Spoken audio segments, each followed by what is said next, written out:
Berikutnya, silakan.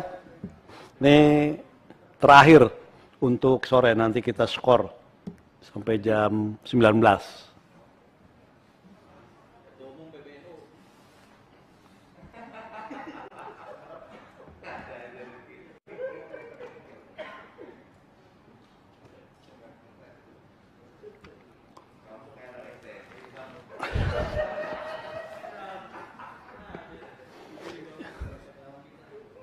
Kita mulai ya, Kang.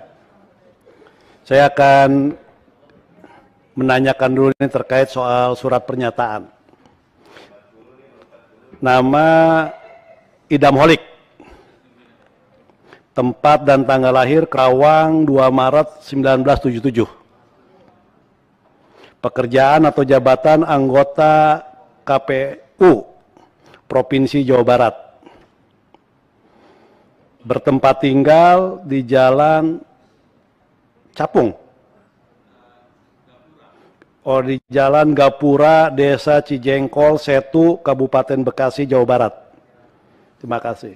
Untuk ini sesuai ya namanya dan sesuai dengan KTP. Untuk mempersingkat waktu, kami persilahkan Saudara Idam Holik untuk menyampaikan paparannya terkait dengan visi, misi, program, dan semuanya paling lama 15 menit. Kami persilahkan.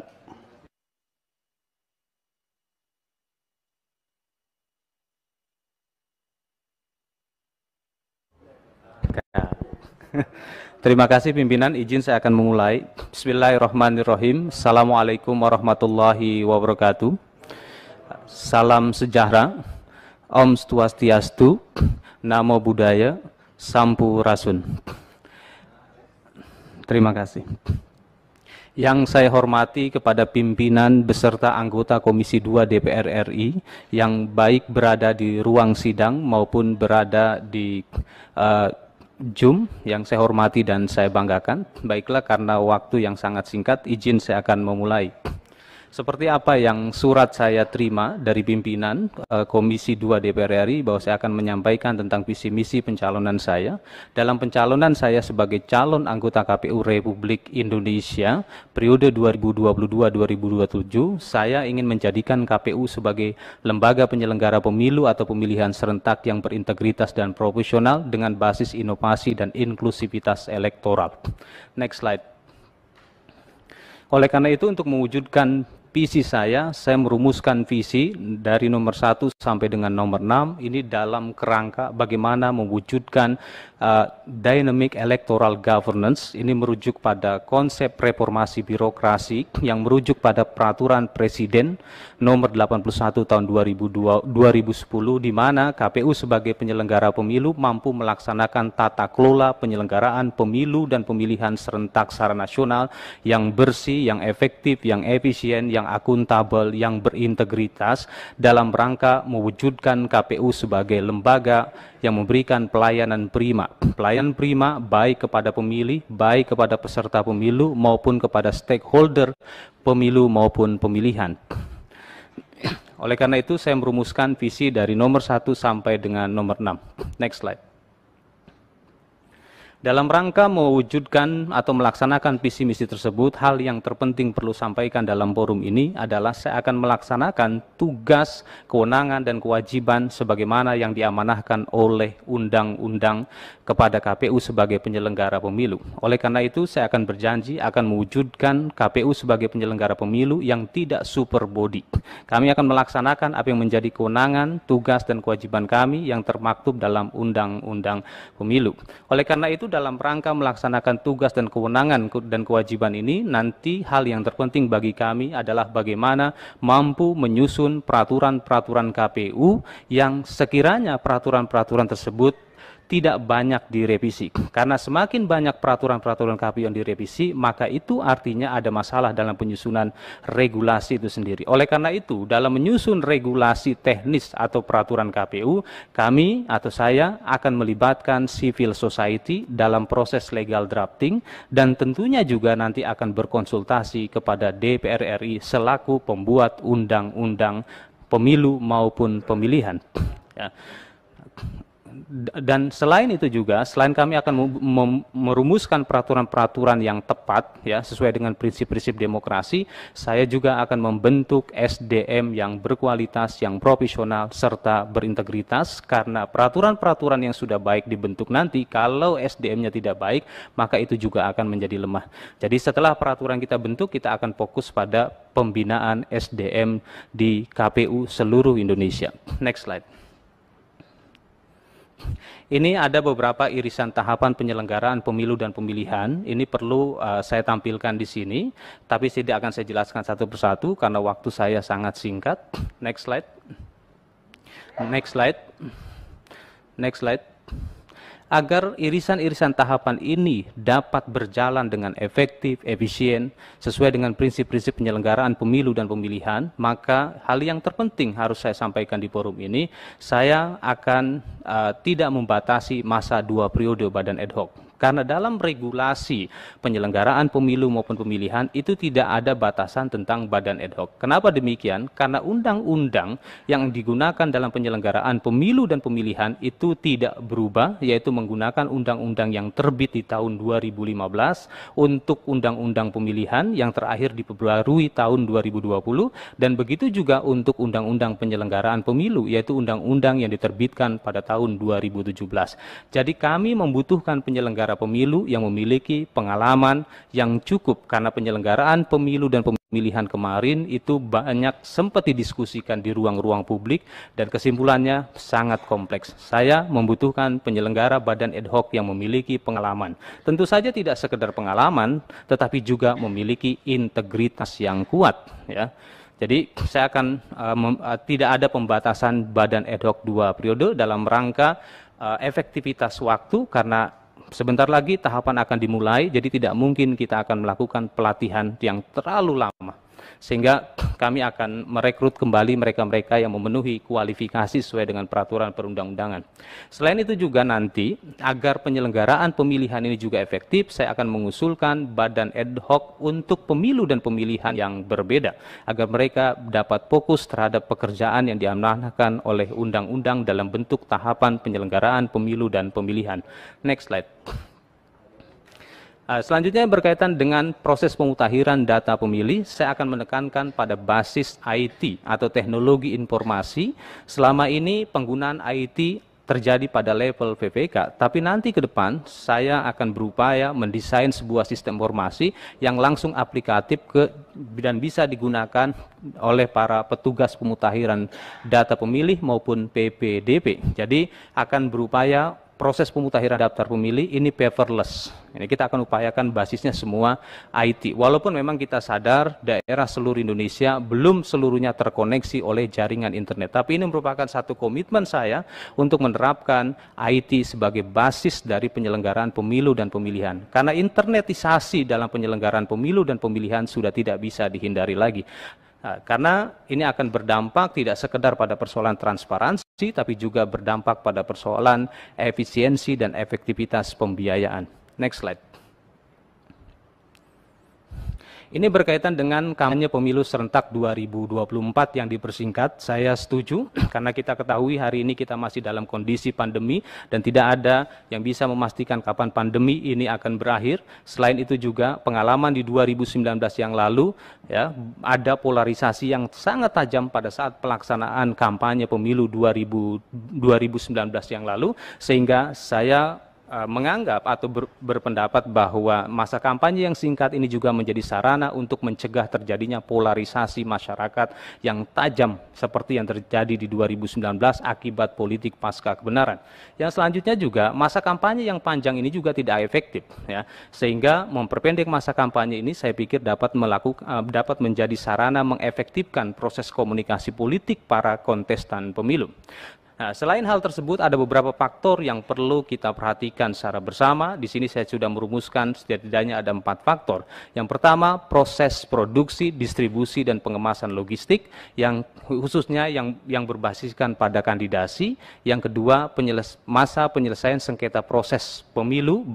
Yang ketiga, pemungutan suara di 130 perwakilan Republik Indonesia di luar negeri. Yang keempat, hak politik pemilih untuk mengetahui visi misi program dan citra diri peserta pemilu. Next slide. Next slide. Saya akan singkat-singkat saja. Nah, ini berkaitan dengan penyelesaian masa sengketa proses pemilu. Setelah saya coba lakukan kalkulasi, ternyata membutuhkan waktu sebanyak ya ini. Oke. Ini setelah saya rumuskan, ternyata proses penyelesaian sengketa pemilu itu membutuhkan 57 hari kalender kampanye. 57 hari kalender kampanye, atau kalau dihitung sejak putusan KPU diterbitkan, itu totalnya 60 hari. Tetapi saya yakin lembaga-lembaga berwenang seperti Bawaslu Republik Indonesia, Mahkamah Agung memiliki komitmen yang sama dalam menyelesaikan sengketa proses pemilu, dan saya yakin masanya dapat dipersingkat karena rentang waktu penyelesaian sengketa proses pemilu sudah ada di dalam undang-undang. Ya, kecuali dilakukan perubahan terhadap materi undang-undang tersebut. Dan saya yakin semua lembaga-lembaga berwenang memiliki komitmen yang sama bagaimana proses sengketa proses pemilu ini dapat dipercepat. Kenapa demikian? Ada satu hal yang saya sangat khawatirkan, jika sengketa proses pemilu itu terjadi di Dapil Jakarta II, yang dimana memuat daerah pemilihan luar negeri, bisa kita bayangkan bagaimana proses produksi surat suara atau logistik pemilu yang berbasiskan pada kandidat. Ya, mudah-mudahan tidak ada masalah nanti dalam penyelenggaraan pemilu, khususnya di Dapil Jakarta II, karena kalau ini terjadi, maka ini akan berakibat cukup sangat serius. Next slide. Nah ini, kalau seandainya memang nanti ini terjadi di Jakarta II, ya mungkin nanti bisa diadakan, next slide ya.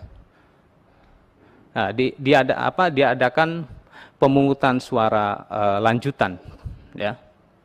Next slide.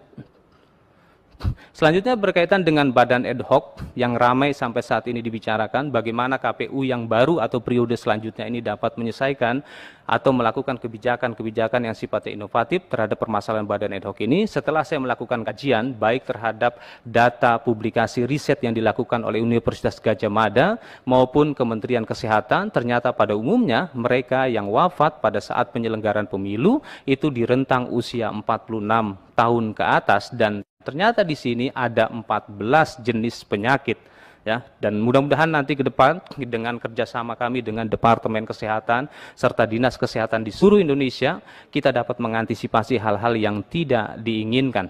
Next slide. Nah,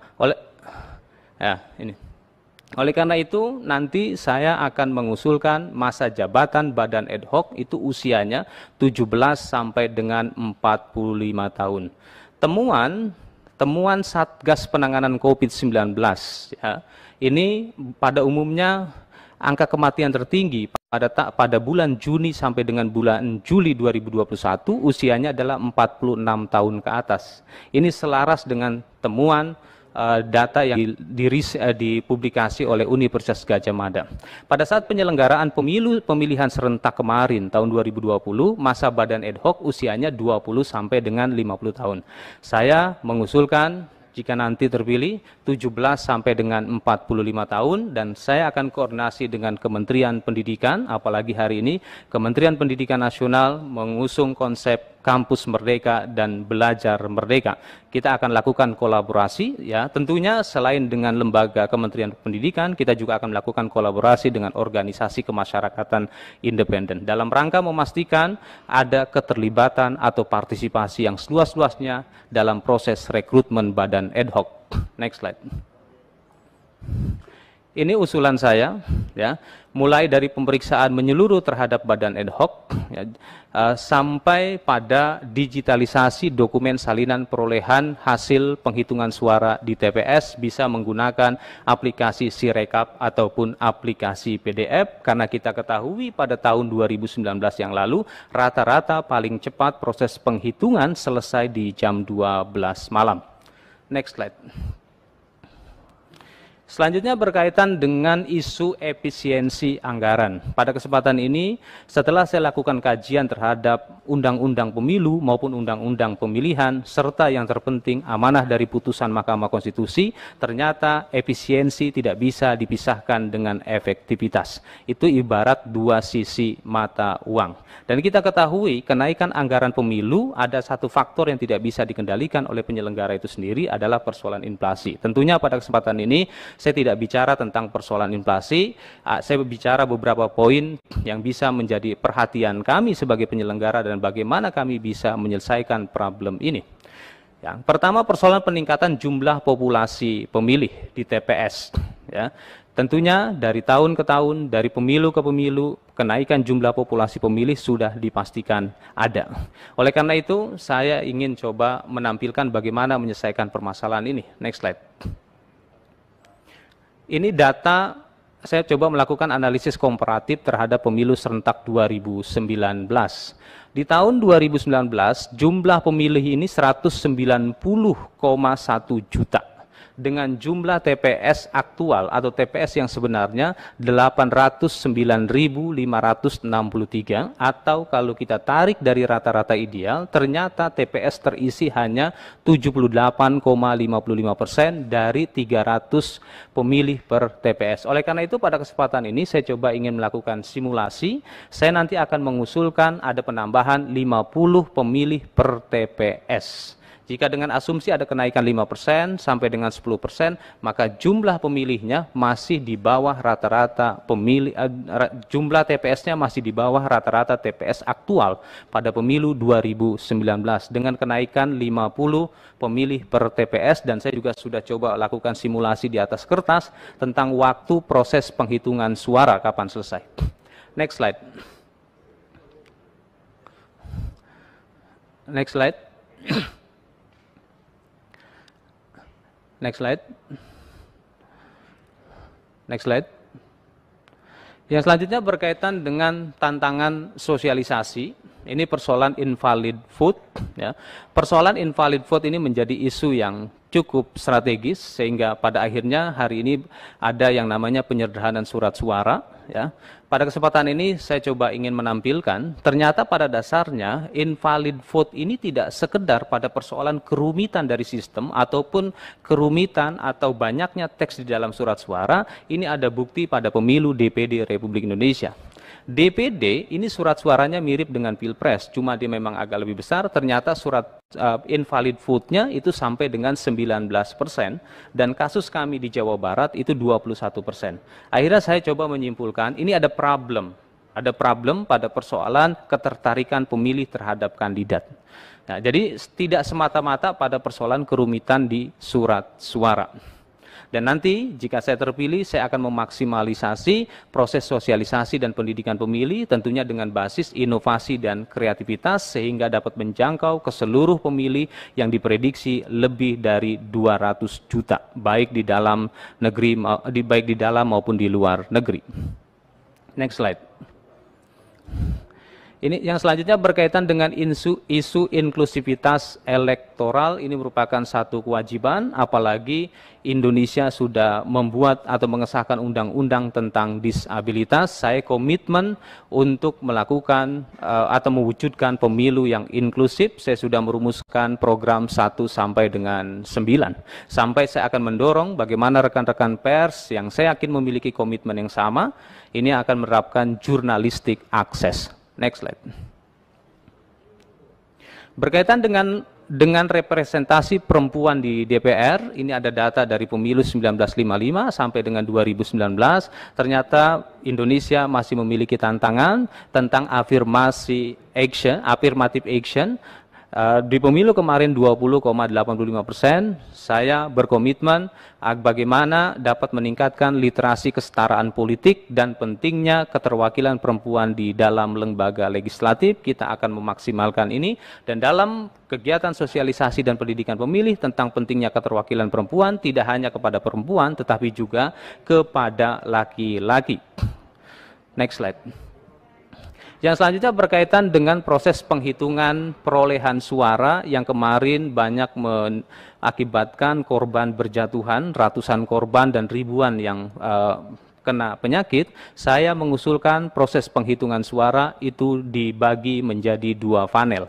Panel A untuk pemilu presiden dan wakil presiden dan pemilu anggota DPD RI, panel B pemilu anggota DPR RI dan DPRD provinsi serta DPRD kabupaten kota. Proses penghitungan secara simultan setelah saya lakukan analisis di atas kertas ini dapat menyingkat waktu. Nah, nanti tinggal dibagi, setiap panel ini terdiri dari 3 anggota KPPS karena di TPS ada 7 anggota, seperti itu. Dan saya yakin dengan 2 panel ini dapat mempersingkat masa kerja KPPS di TPS. Next slide.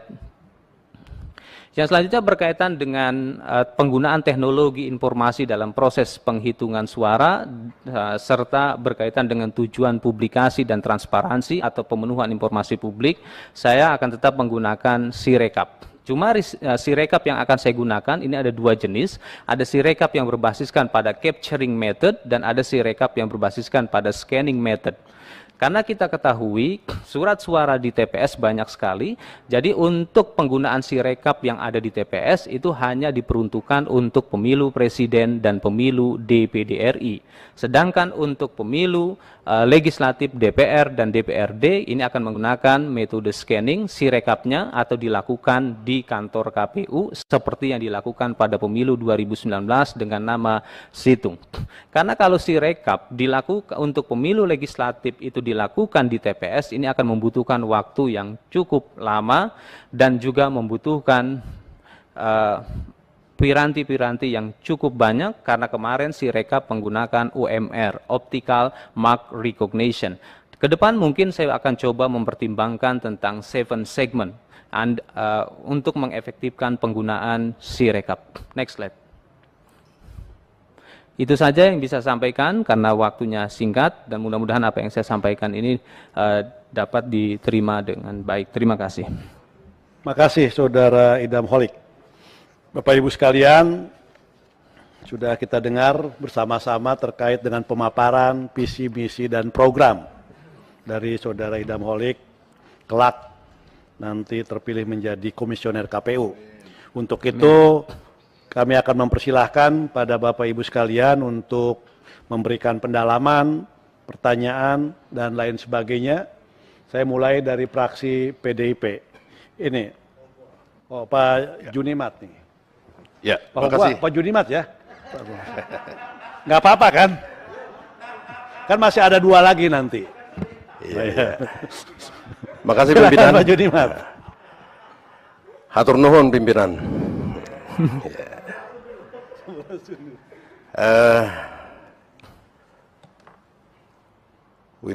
Wilujeng Sonten. Bisa ya bahasa Sunda ya Pak ya? Iya. Bisa kan? Matiin. Tidak dilarang sama itu, sama Kang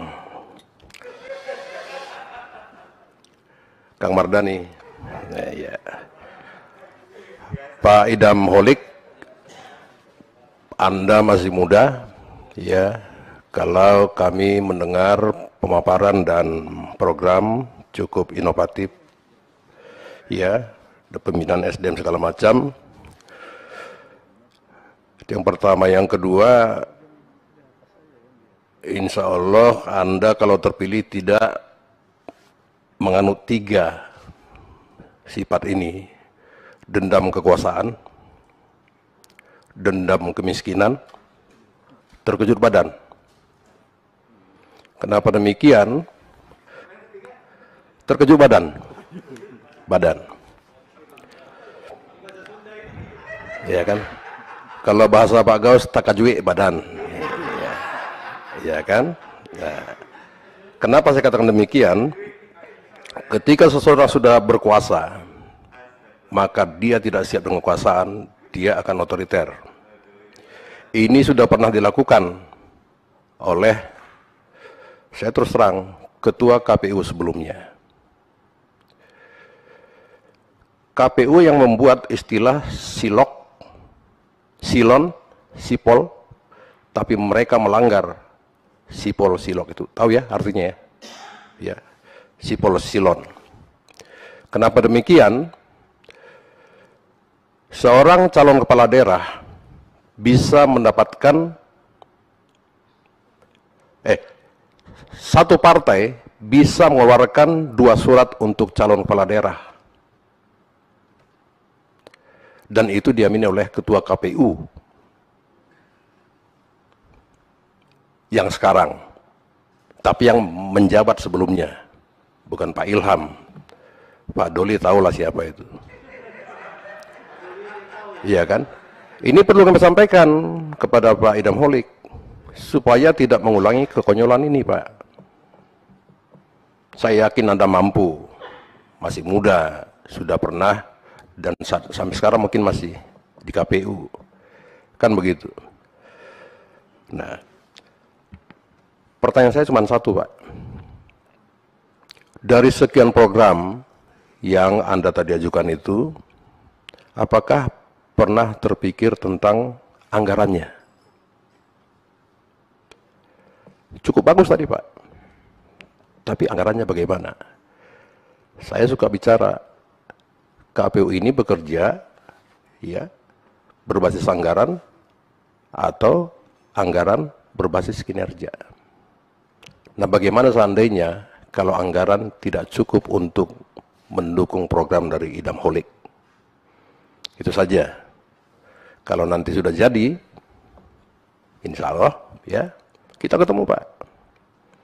Nanti ketemu Pak yang dari PKS, Pak Mardani, berguru kepada beliau, Pak. Gitu. Ada Kang Saan, asli Karawang, Pak. Iya. Beliau tadi bisik ke saya, ini orang pintar, Bang, dia bilang. Oh, saya juga paham lah, saya bilang gitu ya. Makasih, pimpinan. Masuk tuh barang. Ini memang dari tadi kan kurang bercanda kita, kurang tertawa ini. Makasih Pak Junimat, Wakil Ketua Komisi 2 dari fraksi PDIP.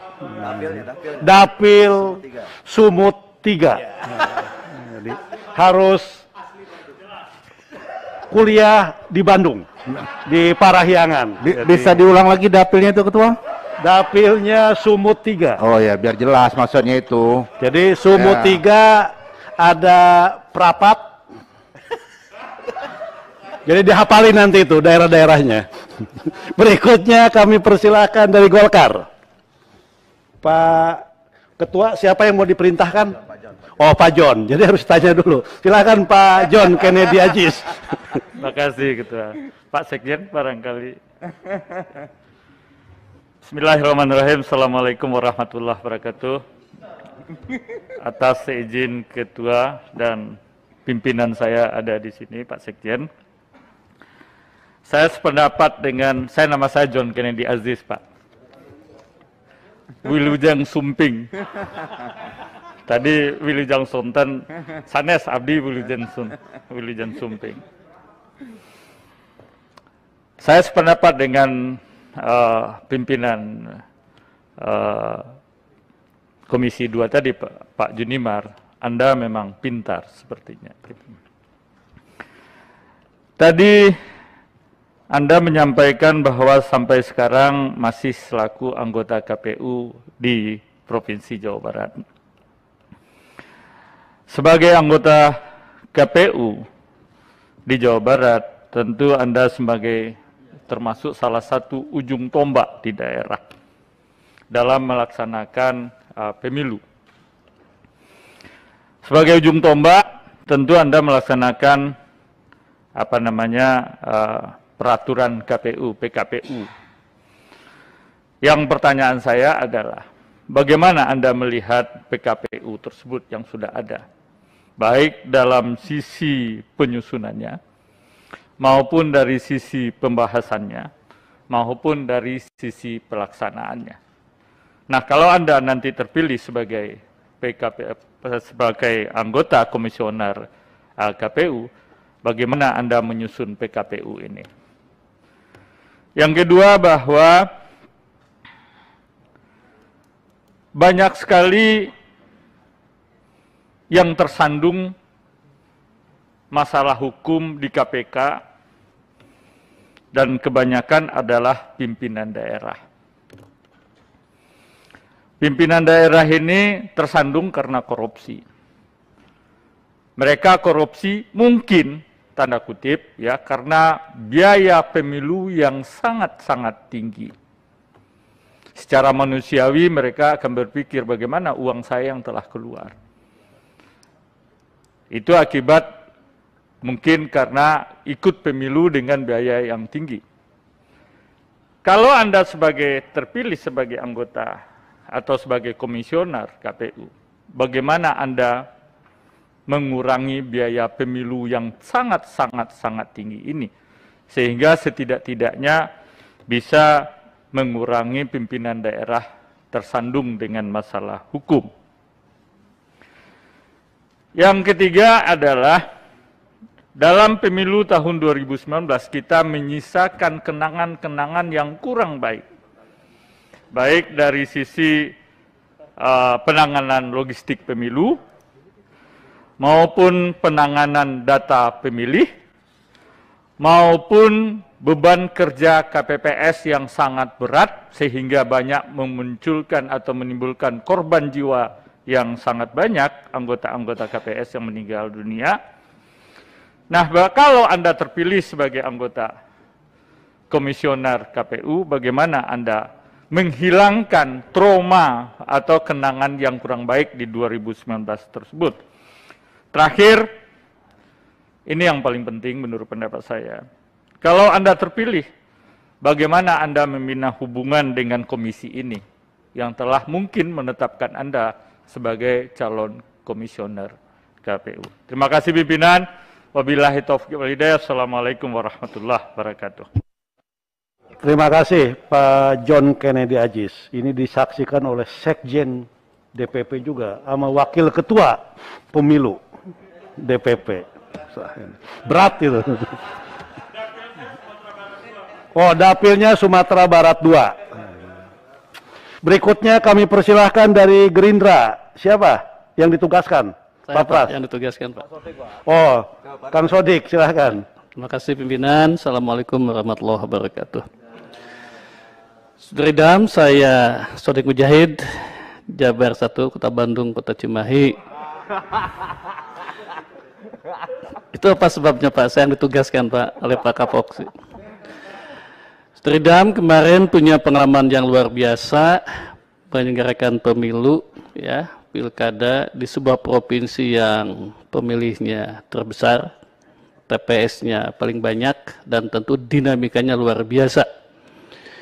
Dan Jawa Barat boleh dikatakan nanti kalau terpilih bisa dijadikan miniatur, ya. Jawa Barat telah miniatur dari pemilu nasional. Tadi saya sudah dengar, membaca program-programnya, tapi dengan pengalaman mengelola pemilu, pilkada, pilpres di miniatur Indonesia, kira-kira apa yang akan dipraktekkan di level nasional itu? Itu satu. Yang kedua, saudara idam, kami ini orang per orang atau partai per partai selalu gelisah begitu ketika saksi-saksi kami tidak memadai jumlahnya atau kualitasnya kurang, ya kan? Kan seharusnya dengan saksi formal juga sudah cukup, ya kan? Itulah mohon dijelaskan kira-kira bagaimana memberikan kepada kami semua ketenangan tanpa berlebihan saksi, tapi suara dapat terjamin dengan cukup aman, cukup adil. Saya kira begitu Pak Kapoksi. Terima kasih pimpinan. Assalamualaikum warahmatullahi wabarakatuh. Terima kasih Kang Sodik Mujahid dari Gerindra. Berikutnya dari Nasdem. Oh, Pak Subardi. Persilahkan. Baik, terima kasih pimpinan. Assalamualaikum warahmatullahi wabarakatuh. Menghemat waktu, saya langsung ingin menyampaikan pertanyaan dengan Pak Idham, ya. Saya tadi memperhatikan apa yang telah dipaparkan dari paper Anda. Cukup terkesima, ya. Luar biasa menurut saya. Tapi yang saya ingin sampaikan adalah bahwa paparan yang Anda lakukan tadi adalah kepaduan antara empiris dengan akademis. Anda punya pengalaman di KPU di Jawa Barat, punya bakal daripada keilmuan, dipadukan sehingga menjadikan suatu konsep tadi. Yang kedua adalah bahwa Pak Idham itu menjadi anggota KPU di Jawa Barat. Jawa Barat adalah sebuah provinsi yang memiliki jumlah pemilih terbesar di Indonesia, memiliki dapil terbesar di Indonesia, memiliki jumlah anggota DPRD, DPRD provinsi, kabupaten, dan DPR RI terbesar di Indonesia. Tentunya Jawa Barat memiliki sebuah pengalaman ataupun sebuah metodologi yang mampu bisa menyelesaikan persoalan yang banyak besar ini, dan tentunya banyak problematika yang terjadi di Jawa Barat. Nah, dengan bekal itu tentunya Pak Idham memiliki satu kemampuan untuk mengatur nasional. Namun demikian, pertanyaan saya hanya satu, yaitu bagaimana problematika keberhasilan di Jawa Barat akan dimasukkan ataupun dipakai di dalam menjadi seorang anggota KPU RI. Garis besar saja nanti sampaikan. Sekian, terima kasih. Assalamualaikum warahmatullahi wabarakatuh. Terima kasih Pak Subardi dari Nasdem. Berikutnya kami persilahkan dari PKB. Bu Ela. Baik, terima kasih pimpinan, Pak Wakil Ketua DPR, pimpinan Komisi 2 dan seluruh anggota Komisi 2, dan Kang Idham selaku peserta EVT. Menarik tadi paparannya, mungkin karena begitu cepat dan lugas. Kalau saya tadi melihat mungkin akan mempresentasikan ketika kondisi existing yang ada sesuai pengalaman dengan terobosan yang akan dilakukan. Baik itu dari sisi ad hoc, sengketa, kampanye, terus juga usia KPPS, terobosannya, terus juga ada penghitungan suara, terus juga ada efisiensi anggaran. Hanya saja KPU ini adalah kumpulan entitas dalam sebuah lembaga. Jadi tidak bisa apa yang menjadi ide besar gagasan Kang Idham yang tadi dipresentasikan itu tidak bisa ditentukan sendiri. Karena kolektif kolegia ini bagaimana Kang Idham nanti mengimplementasikan ide-ide segar ini dengan cara berkolaborasi dengan anggota yang lain atau tim yang lain. Kalau misalkan nanti dituang dalam PKPU atau hal yang memang menjadi aturan main untuk implementasi terobosan yang tadi dipresentasikan. Yang kedua, tadi sebenarnya karena baru slide Kang Idham ada efisiensi anggaran dan juga pembiayaan. Tetapi sayang hanya 2 item, satu kenaikan honor, yang kedua adalah penambahan DPT untuk di TPS. Nah, saya tidak melihat ada efisiensi pembiayaan di tahapan lain, baik itu dari capacity building anggota KPU sampai tingkat bawah, ataupun logistik, ataupun penghitungan suara, dan lain sebagainya, berkaitan dengan efisiensi anggaran yang digambarkan Kang Idham dalam bingkai anggaran yang dikelola oleh KPU. Yang terakhir, mungkin tadi semua peserta EVT sama menyampaikan berbagai proses tahapan, karena lagi-lagi bahwa KPU ini bukan hanya penyelenggara teknis, tetapi ada simbol tanggung jawab dan integritas untuk bisa mewujudkan pemilu yang berkualitas. Coba kami diberikan keyakinan, mungkin kami dari perwakilan dari fraksi PKB berikan keyakinan terhadap kami, karena kami akan bertanggung jawab memilih calon anggota KPU ini selain dari presentasi tadi. Kelebihan apa yang dimiliki Kang Idham selain dari presentasi tahapan, supaya kami yakin akan memilih calon anggota KPU yang punya tanggung jawab dan integritas. Terima kasih, hatur nuhun. Assalamualaikum warahmatullahi wabarakatuh. Terima kasih Ibu Ela dari PKB. Berikutnya kami persilahkan dari Demokrat. Pak Anwar Hafid. Terima kasih pimpinan Pak Idham yang saya banggakan. mendengar apa yang sudah dipaparkan tadi, saya kira secara teoritis bagi saya luar biasa. Insya Allah kalau ini diimplementasikan dengan baik, maka nanti kita akan bisa mendapatkan wujud pemilu yang berkualitas. Karena problem-problem pemilu selama ini tadi sudah kita dengarkan jalan keluarnya yang ditawarkan oleh Pak Idam. Nah, pertanyaan saya yang pertama, tentu apa yang disampaikan nanti akan kita bisa lihat, insya Allah kalau Pak Idam terpilih, saya ingin mendapatkan gambaran bagaimana nanti caranya kira-kira Pak Idam untuk bisa mempengaruhi anggota yang lain, supaya ide-ide ini bisa nanti diimplementasikan. Itu yang pertama. Karena ini sangat penting, kolaboratif ini tentu sangat-sangat penting untuk menggolkan ide yang luar biasa tadi ini. Kemudian yang kedua, saya juga ingin mencoba mendengar pendapatnya Pak Idam. Ini kan nanti 2022, 2023 di tengah kesibukan kita ada anggota ad hoc pemilu ini yang akan berakhir masa jabatan. Menurut pandangan Pak Idam, mereka ini untuk tidak mengganggu atau tidak mengganggu ya penyelenggaraan, apakah tetap kita melakukan seleksi atau ada pendapat lain dari Pak Idam yang punya pengalaman melihat selama ini di lapangan. Kemudian yang terakhir, tentu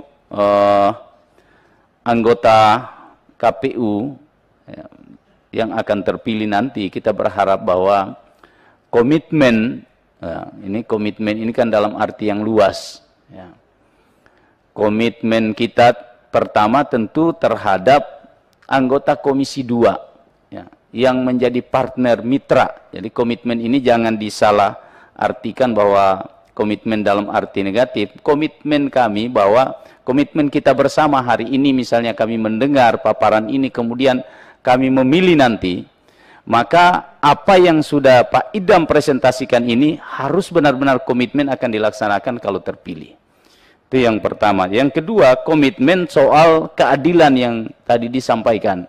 Artinya ketika Bapak terpilih, maka nanti komitmen kebangsaan itulah yang kita harapkan. Komitmen untuk mewujudkan sebuah pemilu yang jurdil ya, dan berdiri di atas semua golongan. Itu yang menjadi harapan kita. Kalau ini bisa dilaksanakan dan menjadi niat yang sangat suci dari Pak Idam, insya Allah saya secara pribadi mendoakan Bapak terpilih. Terima kasih. Allahumma musta'an. Assalamualaikum warahmatullahi wabarakatuh. Salam. Terima kasih Pak Anwar Hafid. Berikutnya dari PKS, Kang Mardhani atau saya Kang Mardhani. Udah kecapean Kang Teddy dari tadi dia bertanya terus. Terima kasih Ketua. Bismillahirrahmanirrahim. Assalamualaikum warahmatullahi wabarakatuh. Selamat sore dan salam sejahtera untuk kita semua, pimpinan dan anggota Komisi 2 yang saya banggakan. Kang Idam Khalid ya, yang paparannya luar biasa, ya, masih sangat muda. Yang menarik tadi tentang pemendekan masa kampanye. Ya. Komisioner KPU sebelumnya masih bertahan dengan 120 hari. Ya. Idam bisa berapa hari? Ya. Pertanyaan saya. Itulah. Karena ada dua hambatan mereka. Satu, pengadaan logistik. Dan yang kedua, sengketa pencalonan. Nah, apa yang akan dilakukan oleh Idham agar logistik dan sengketa pencalonan ini bisa membuat waktu kampanye menjadi lebih pendek. Yang kedua, periode lalu distribusi itu menjadi problem karena pencetakan atau pengadaan terpusat. Apa usul dari Idham terkait dengan pengadaan surat suara, alat peraga dan lain-lainnya? Ya, apakah masih tetap secara terpusat atau ada ide untuk desentralisasi? Poin 2, menarik tentang penerapan teknologi. Tadi ada kalimat e-registration. Ya. kita sudah punya IKTP. Selama ini kita masih melakukan proses verifikasi terhadap IKTP dalam bentuk canvassing yang dilakukan oleh teman-teman. Apa yang diusulkan agar IKTP kita yang sudah demikian besar, itu Komisi 2 juga, teman-teman Kemendagri bisa mempercepat proses. Tadi efisiensi salah satu isu yang Idham banyak angkat, itu kan dengan verifikasi berikutnya terhadap IKTP itu waktu dan biayanya besar sekali. Adakah peluang DP4 ini tidak harus melalui canvassing, tetapi bisa kita dengan bantuan e-registration dan lain-lain menjadi data yang sudah bersih dan bisa benar-benar dipertanggungjawabkan. Yang ketiga, tadi 19% suara hilang karena DPD kan, di DPD. Di DPR juga tinggi tuh. Angkanya hampir 10 juta beda DPR dengan Pilpres. Apa usulan Idham agar kontestasinya lebih berimbang? Kalau kemarin kan kontestasi Pilpres, coverage medianya full. Tapi DPD dan DPR itu anak tiri gitu. Tidak ada kontestasi. Mestinya kan ada kontestasi antar partai atau ada kontestasi antar calon anggota DPD. Sehingga engagement publik, partisipasi publik tinggi karena memang mereka kenal. Tak kenal maka tak sayang. Itu saja. Dan mendoakan yang terbaik karena Idham luar biasa di antara yang termuda di sini. Terima kasih. Assalamualaikum warahmatullahi wabarakatuh. Terima kasih Kang Mardani dari PKS. Berikutnya dari PAN. Ibu Dian, silakan Ibu Dian. Abu ya. Oh, Ibu Ibnu, Pak Ibnu. Maaf, nggak kelihatan Pak Ibnu. Sorry, kita Pak kan Ibnu. ya. Terima kasih pimpinan. Kalau ini sudah pengaturan. Terima kasih.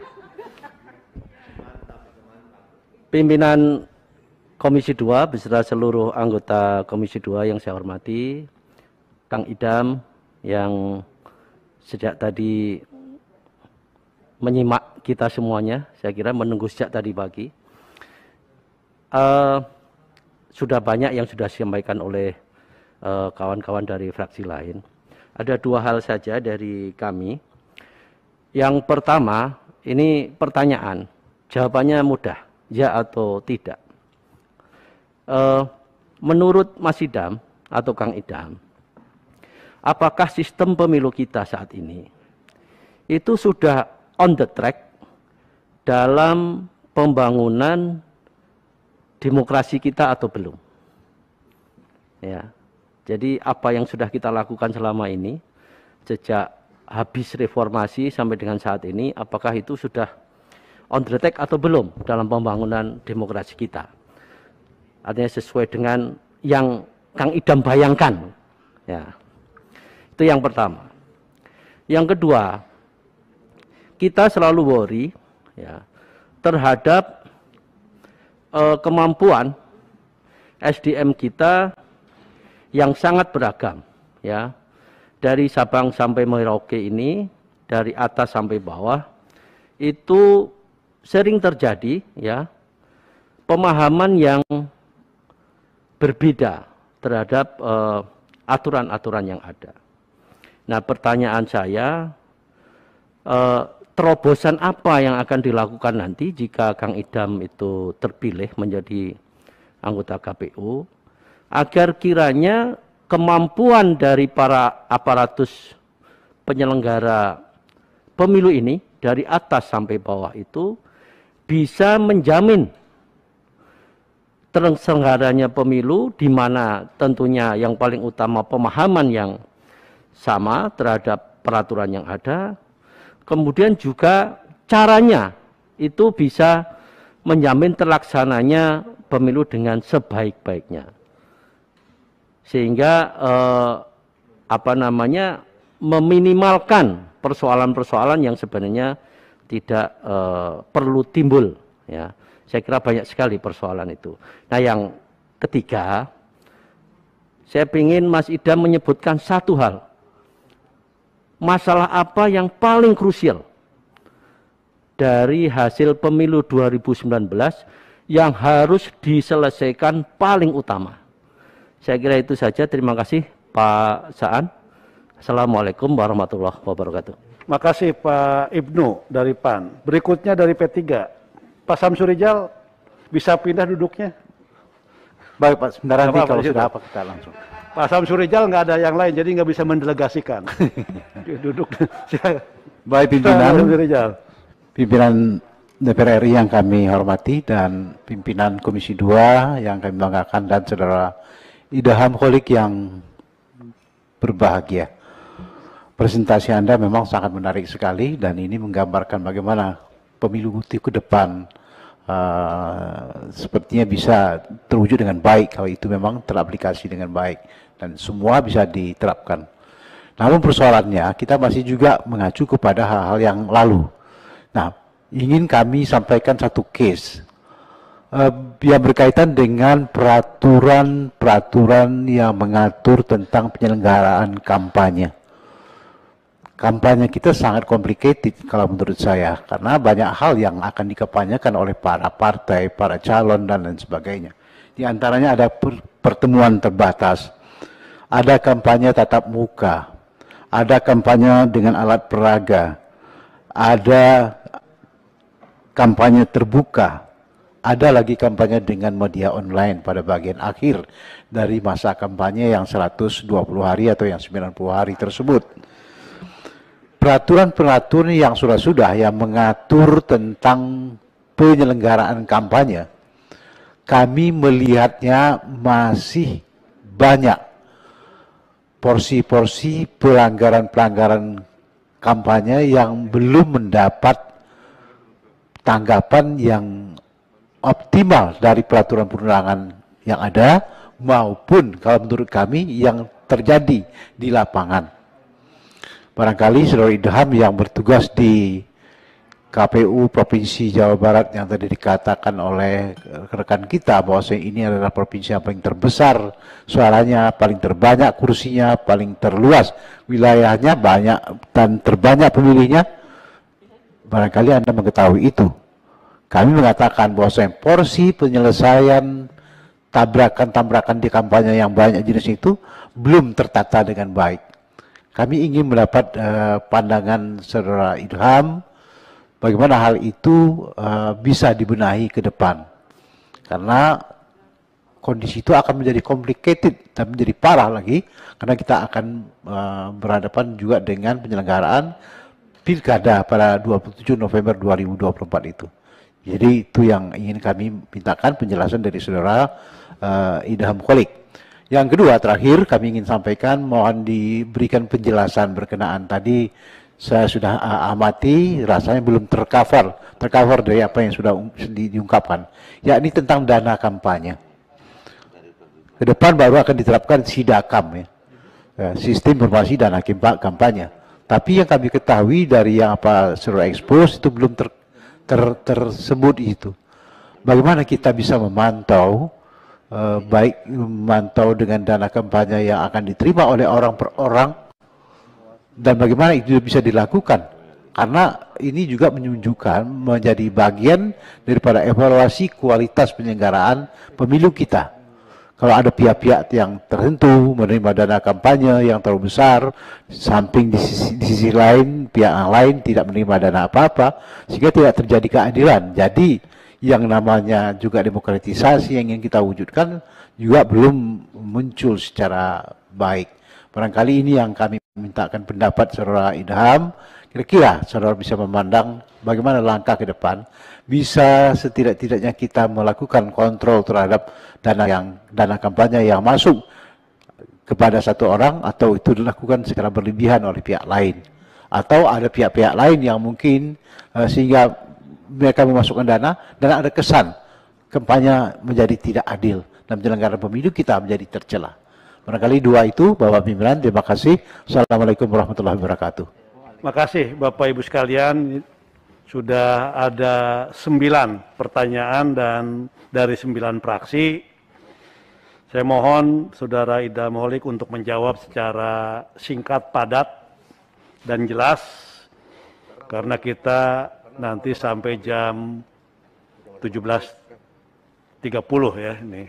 Jadi 15 menit kami ceritakan.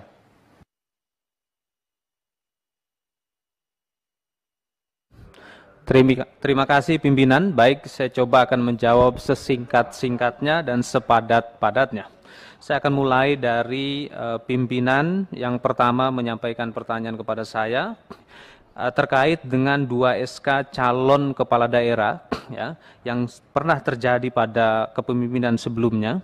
Saya akan merujuk pada prinsip kepastian hukum yang namanya SK kepala daerah, SK pencalonan kepala daerah itu sangat bergantung pada kebijakan ataupun aturan di internal partai politik yang bersangkutan, apakah memang itu diterbitkan oleh DPP ataupun oleh pengurus wilayah, dan itu sepenuhnya kita akan kembalikan kepada pimpinan partai politik, dalam hal ini aturan yang berlaku di internal partai politik. Kami sangat menghormati itu karena itu bagian dari demokrasi di internal partai.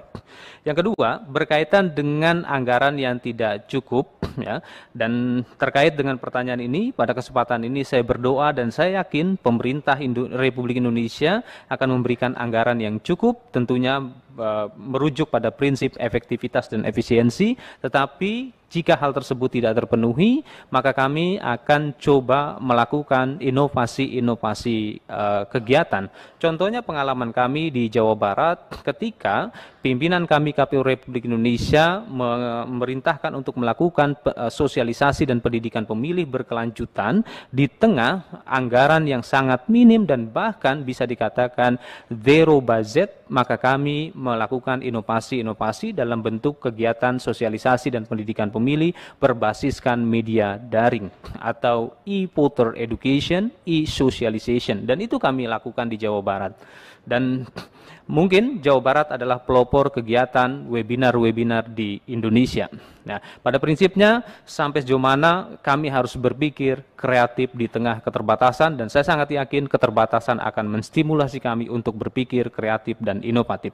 Yang selanjutnya berkaitan dengan penanya yang kedua, berkaitan dengan PKPU yang sudah ada. Pada kesempatan ini juga saya ingin menyampaikan ya, tentang itu tadi, mentalitas dendam kekuasaan segala macam tuh. Itu perlu, paling perlu itu, Pak. Siap, pimpinan. Ya. Terkait dengan mental, ya, 3 mental yang disampaikan tadi, dendam kekuasaan, dendam kemiskinan, dendam terkejut badan, kalau tidak salah demikian, saya melihat itu ada problem terhadap pelaksanaan sila pertama, ketuhanan yang Maha Esa. Itu. Karena siapapun yang melaksanakan prinsip dalam sila pertama ketuhanan yang Maha Esa tidak sekedar menjadi hamba yang baik, tapi juga akan menjadi warga negara yang baik dan juga akan menjadi penyelenggara pemilu yang baik. Seperti saya sebagai seorang muslim, kami memiliki konsep ihsan, dan mudah-mudahan dan saya berdoa kepada Allah Subhanahu wa taala agar saya senantiasa dibimbing oleh Allah Subhanahu wa taala sehingga saya menjadi penyelenggara pemilu yang berintegritas. Terima kasih sudah diingatkan pertanyaan itu, dan saya yakin rekan-rekan kami penyelenggara pemilu se-Indonesia menyimak hal tersebut. Yang selanjutnya, izin saya berpindah ke penanya yang selanjutnya. Berkaitan dengan legal drafting peraturan KPU yang selama ini, ya, kalau tadi di awal presentasi saya menyampaikan tentang urgensi atau pentingnya pelibatan masyarakat sipil, atau dalam konteks diskursus dinamakan demokrasi deliberatif, saya akan kedepankan proses deliberatif dalam legal drafting. Saya akan melibatkan masyarakat sipil, saya akan melibatkan para ahli di bidang-bidang terkait, dan juga instansi-instansi pemerintah, agar dalam proses sinkronisasi draft PKPU tidak ada masalah. Karena di pemilu serentak 2019 yang lalu, kita semua tahu ada munculnya putusan Mahkamah Agung yang membatalkan peraturan KPU terkait dengan pasal 240 ayat 1 huruf G, yang kita semua sudah tahu tentang hal tersebut.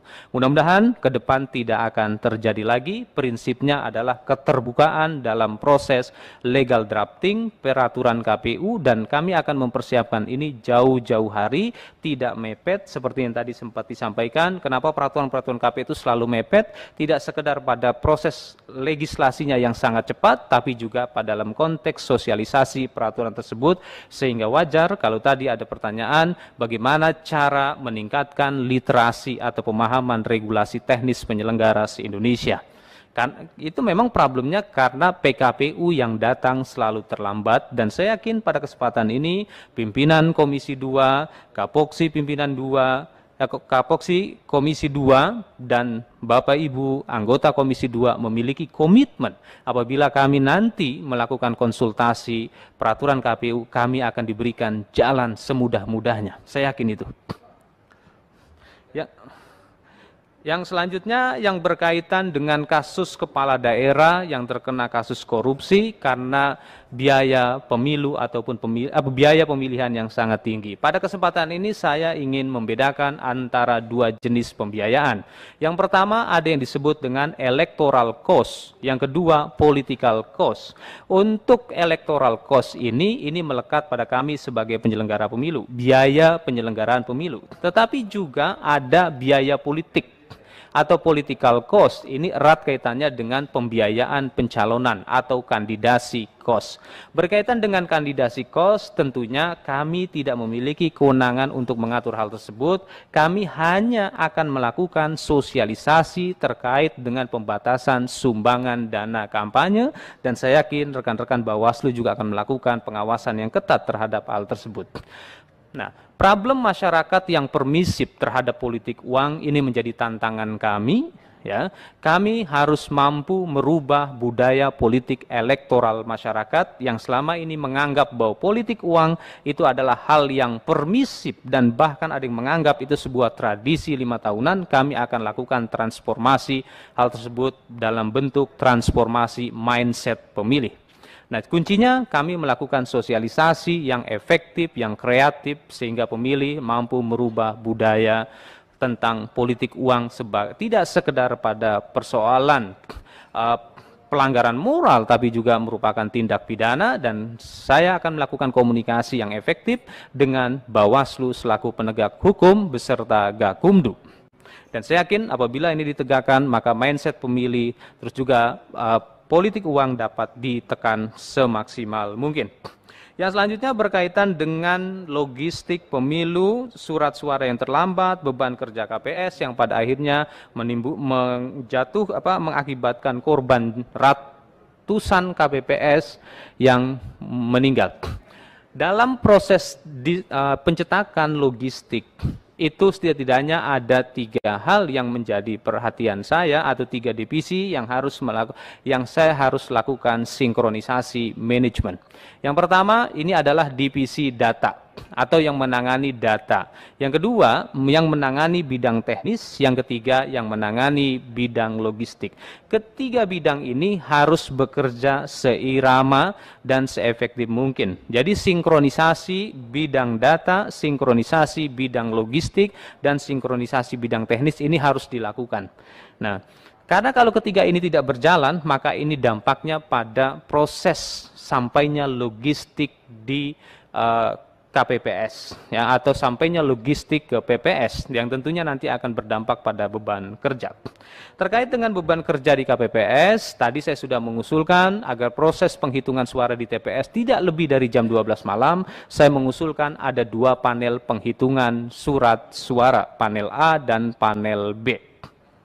Yang selanjutnya terkait dengan hubungan kerja dengan Komisi 2. Ya, ini merupakan isu yang sangat strategis untuk saya sampaikan di forum ini, dan saya juga sering kali mendengar komentar ada problem pada persoalan integritas ketika bicara tentang hubungan dengan Komisi 2. Ada juga yang memaknai bahwa yang namanya independensi itu berarti menolak. Ya, ada juga yang memaknai bahwa independensi itu artinya bertentangan. Saya pikir tidak demikian. Bicara tentang hubungan antara KPU atau penyelenggara pemilu dengan Komisi 2, ini merupakan pada persoalan faktor etis. Dan kami sebagai penyelenggara pemilu, kami akan mematuhi apa yang terdapat dalam peraturan DKPP nomor 2 tahun 2017 tentang kode etik penyelenggara pemilu di pasal 5 ayat 1 huruf A. kode etik penyelenggara pemilu harus berlandaskan pada Pancasila dan Undang-Undang Dasar. Di pembukaan paragraf keempat ataupun yang menjadi materi dalam sila keempat di sana jelas ada yang namanya permusyawaratan, ada yang namanya proses deliberasi, ya. Dan apa yang dilakukan selama ini, ya itu harus dimaknai bahwa itu bagian dari perilaku etis, karena kode etik menegaskan bahwa kode etik harus berlandaskan pada Pancasila. Jadi bermusyawarah dengan Komisi 2 DPR RI itu tidak masalah selama prinsip-prinsip demokrasi, prinsip-prinsip penyelenggaraan pemilu tidak ada yang dilanggar, dan saya sangat yakin pimpinan, Kapoksi, dan anggota Komisi 2 memiliki komitmen yang sangat kuat terhadap prinsip-prinsip demokrasi dan prinsip-prinsip penyelenggaraan pemilu, karena itu semua dirumuskan di DPR, lebih khusus lagi dirumuskan di Komisi 2. Saya yakin kita memiliki komitmen yang sama, sehingga saya yakin ke depan kuncinya adalah kemampuan komunikasi kelembagaan. Yang selanjutnya yang berkaitan dengan Jawa Barat sebagai miniatur Indonesia. Terima kasih Pak Sodik. Ya, memang betul Pak, Jawa Barat ini miniatur Indonesia, tidak hanya wilayah Priangan. Ya, kita tahu Jawa Barat terbentang sangat luas, dan bahkan dahulu ya Jawa Barat ini dari Cilegon, Pak. Ya, nah terkait dengan hal tersebut, ya kami KPU Jawa Barat memiliki pengalaman dalam mengelola pemilih yang cukup besar. Pemilih kami kemarin itu hampir mendekati 34 juta. Dan kita ketahui penduduk Malaysia itu sekitar 31 juta. Arab Saudi penduduknya 33 juta. Pemilih di Jawa Barat hampir 34 juta. Ya, pemilihnya saja. Ya, kalau penduduknya hari ini lebih dari 48 juta, penduduk Prancis baru 46 juta. Jadi mengelola Jawa Barat seperti mengelola sebuah negara, rasa negara penyelenggaraan pemilunya. Nah, kemarin kenapa kami bisa menyelenggarakan pemilu dengan baik? Tentunya ini juga berkat kami melaksanakan prinsip kepastian hukum ya yang diterbitkan dalam bentuk peraturan-peraturan KPU. Selain itu juga kami bisa melakukan konsolidasi dan sinergisitas yang kuat dengan stakeholder pemilu. Itu kuncinya. Yang selanjutnya yang berkaitan dengan jaminan kepastian C1. Proses pemungutan dan penghitungan suara serta penulisan hasil penghitungan suara itu dilakukan secara terbuka. Secara terbuka tidak hanya disaksikan oleh para saksi, tetapi juga disaksikan oleh pengawas TPS serta masyarakat sekitar, dan bahkan hari ini setiap pemilik handphone bisa menjadi seorang jurnalis, dalam tanda kutip bisa menyebarkan informasi yang sifatnya up to date. Ya, saya yakin ke depan karena proses penghitungan suara, proses penulisan suara disaksikan oleh publik secara luas, ya, ataupun ada partisipasi publik, saya yakin insya Allah proses penulisan C1 itu akan ditulis seakurat mungkin, dan saya yakin KPPS akan memiliki amanah atau memiliki integritas yang kuat. Ya, jadi saya ingin menyampaikan, mari kita berikan kepercayaan kepada rekan-rekan badan ad hoc. Saya yakin tidak ada niatan untuk melakukan hal-hal yang sekiranya mengarah pada tindak pidana pemilu. Yang selanjutnya berkaitan dengan kemampuan apa yang bisa dari Pak Subardi dari fraksi Nasdem, kemampuan apa yang bisa akan saya terapkan di KPU Republik Indonesia jika saya terpilih. Ini sama juga dengan apa yang tadi disampaikan dalam pertanyaan terakhir Ibu Ella dari PKB. Studi saya, S2 dan S3 saya, atau studi S1 saya di bidang manajemen. Tidak ada penyelenggaraan pemilu yang baik tanpa manajemen yang baik. Saya pernah studi di manajemen. Yang kedua, karena pemilu melibatkan seluruh pihak, dan bahkan kalau kita kepada definisi pemilu merupakan sarana kedaulatan rakyat atau yang publik umumnya sebut sebagai pesta rakyat, maka kuncinya adalah kemampuan komunikasi. Studi S2 dan S3 saya di bidang komunikasi. Insya Allah. Dan saya yakin ya apabila dipercaya oleh pimpinan, Bapak Kapoksi, dan anggota Komisi 2, saya yakin insya Allah saya akan mengaplikasikan kompetensi yang saya miliki, baik dalam bidang manajemen maupun dalam bidang komunikasi. Yang selanjutnya berkaitan dengan penanya selanjutnya dari fraksi PKB, bagaimana saya dapat mengaplikasikan gagasan-gagasan yang tadi saya presentasikan secara singkat. Ya, saya yakin rekan-rekan saya yang terpilih nanti, jika saya terpilih atau menjadi bagian dari 17, saya sangat yakin karena proses seleksi ini cukup cukup panjang dan melibatkan partisipasi publik. Saya yakin rekan-rekan yang terpilih di 7 besar nanti itu dapat memahami apa yang dimaksud dengan hikmat kebijaksanaan. Nah, kenapa ini penting saya sampaikan? Karena hikmat kebijaksanaan ini bagian dari sila keempat dalam Pancasila. Karena dengan hikmat kebijaksanaan, saya yakin rekan-rekan komisioner yang lainnya itu dapat memahami dan menerima pendapat-pendapat yang sifatnya rasional. Apalagi saya memang studi saya di bidang ilmu komunikasi, baik di program Pascasarjana maupun di program doktorat. Dan saya yakin saya bisa berkolaborasi dan saya juga bisa meyakinkan gagasan-gagasan saya selama gagasan saya dianggap rasional, selama gagasan saya dapat diaplikasikan dengan baik dan dalam situasi yang tepat. Yang selanjutnya terkait dengan efisiensi anggaran di tahapan-tahapan lainnya. Tadi memang saya tidak sempat mempresentasikan secara detail karena berkaitan dengan waktu. Ya, misalnya dalam konteks tahapan Bintek. Ya, nanti ke depan kita bisa melakukan atau mengedepankan e-training, electronic training. Apalagi situasinya situasi pandemi. Nah, ketika kita menerapkan e-training ataupun e-meeting atau rapat-rapat dalam bentuk online, maka secara sederhana di sana saja sudah tergambar tentang efisiensi penggunaan anggaran seperti Ibu. Terima kasih Bu. Nanti insya Allah kami akan lakukan komitmen efisiensi semaksimal mungkin. Tentunya efisiensi yang akan saya lakukan itu tidak lepas dari prinsip efektivitas.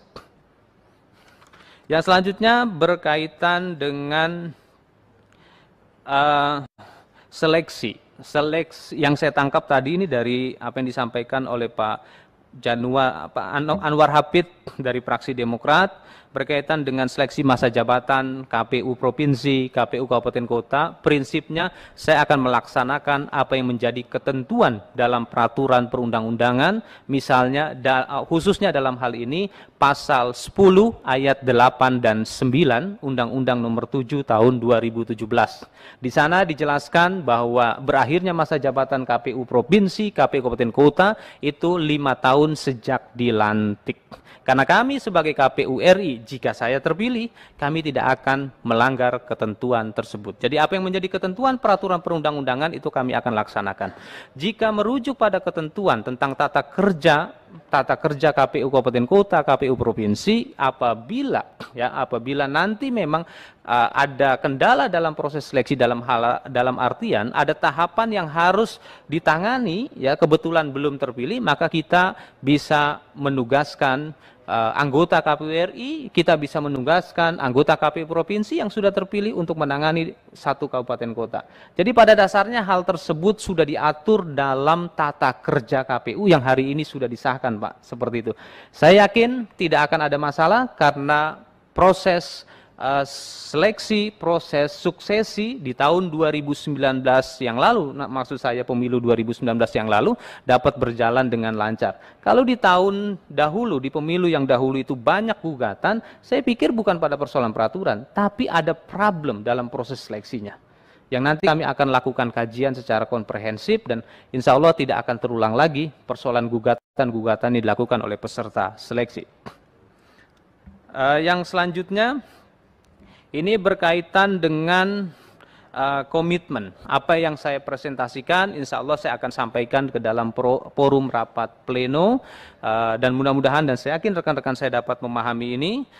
Selanjutnya juga berkaitan dengan komitmen kebangsaan. Dalam presentasi saya di depan Ibu Bapak tim seleksi, pada waktu itu saya menyampaikan tentang pentingnya rebranding pemilu, yaitu pemilu untuk bangsa.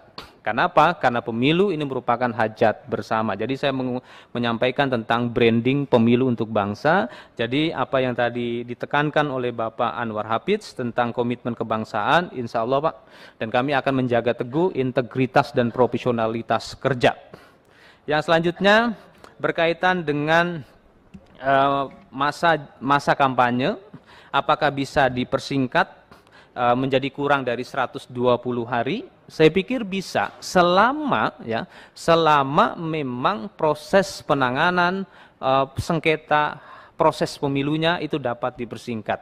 Dan saya yakin rekan-rekan sekretariat di KPU Republik Indonesia belajar dari pengalaman yang sebelumnya sudah mempersiapkan manajemen pengadaan logistik pemilu, yang tentunya nanti kami akan lakukan simulasi terlebih dahulu. Yang selanjutnya berkaitan dengan e-registration. Bagaimana agar Pantarli maupun PPDP ini tidak terlalu banyak melakukan canvassing. Hari ini kita pengguna populasi smartphone di Indonesia ini termasuk yang terbesar di Asia Tenggara karena jumlah penduduk kita.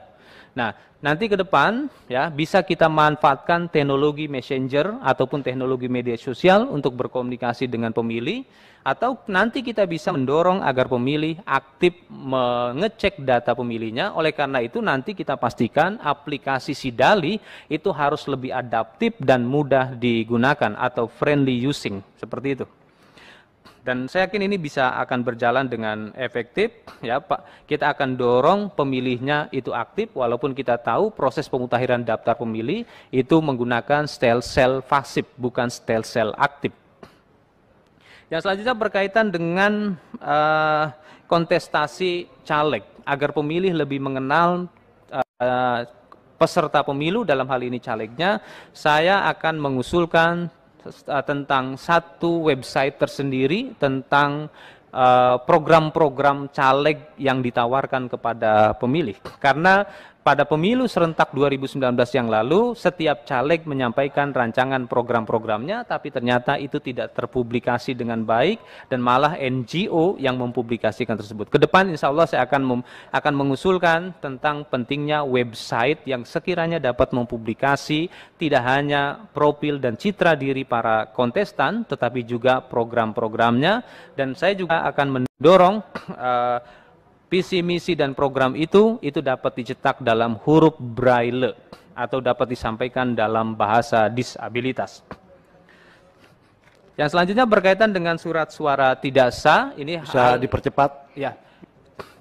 Ini tidak hanya berkaitan dengan hal teknis, tapi juga berkaitan dengan kesadaran pemilih tentang pentingnya suara pemilih atau berharganya suara pemilih.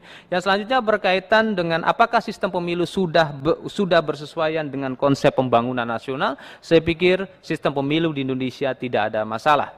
Misalnya sistem proporsional, ya, kenapa Indonesia menggunakan sistem proporsional, tidak menggunakan sistem distrik? Karena masyarakat Indonesia adalah masyarakat majemuk. Ya, masyarakat Indonesia adalah masyarakat majemuk, jadi sistem proporsional lah yang pas untuk digunakan di Indonesia. Dan hari ini sejak tahun 2009 kita memiliki kemajuan dalam berdemokrasi elektoral, tidak sekedar proporsional, tapi tidak sekedar proporsional daftar tertutup, tapi sudah dirubah menjadi sistem proporsional daftar terbuka. Yang jadi problem adalah dalam pelaksanaan pemilu ini dalam perspektif teori kontrak sosial, ya, ini pada proses kontrak sosialnya. Saya dalam kegiatan sosialisasi menegaskan kepada para pemilih tentang pentingnya kontrak sosial antara pemilih dengan para calon atau para calegnya, karena proses kampanye harusnya dijadikan sebagai proses deliberasi di mana para kontestan itu mendapatkan gambaran tentang kebutuhan ataupun hal-hal yang diinginkan pemilih terhadap konsep pembangunan. Tapi seringkali ini tidak terjadi. Kampanye terjebak pada persoalan personalisasi politik.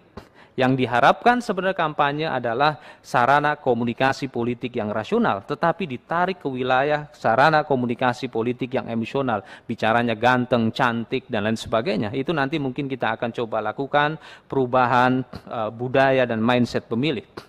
Yang selanjutnya berkaitan dengan Kemampuan SDM dalam bidang literasi hukum tadi sudah saya sampaikan ya. Hari ini kita memiliki infrastruktur teknologi komunikasi yang cukup baik, di mana akses internetnya juga sudah cukup baik. Insya Allah nanti kita akan memaksimalkan proses bimbingan teknis melalui teknologi informasi agar ini dapat diakses ke seluruh penyelenggara di seluruh Indonesia dan termasuk di 130 perwakilan Republik Indonesia di luar negeri, termasuk pemilihnya juga.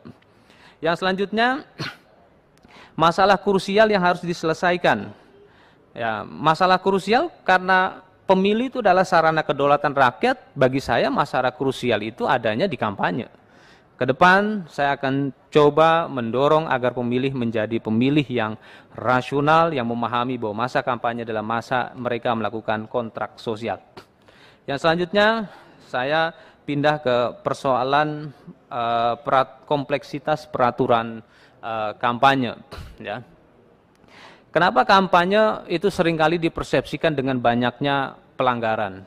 Ya. Saya pikir ini pada persoalan pemahaman moral hazard kita bersama, ya, atau khususnya para peserta. Saya yakin kalau tim-tim kampanye dapat memahami bahwa moral hazard ini dapat merusak praktik berdemokrasi, saya pikir aturan-aturan dapat dilaksanakan dengan baik. Toh juga proses legal drafting itu tidak semata-mata terjadi di internal KPU, ini juga dikonsultasikan kepada publik, dikonsultasikan juga kepada pimpinan di DPR, khususnya pimpinan dan anggota Komisi 2. Artinya ke depan kita bisa lakukan penataan yang lebih baik sehingga kompleksitas kampanye tersebut bisa diselesaikan.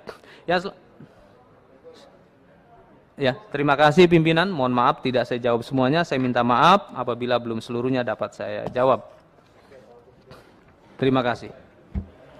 Terima kasih, Saudara Idham Holik yang sudah menyampaikan visi, misi, dan programnya kelak terpilih menjadi komisioner KPU. Jadi terima kasih, sehat selalu, amin, dan berdoa semoga terpilih. Silahkan. Sehat dong.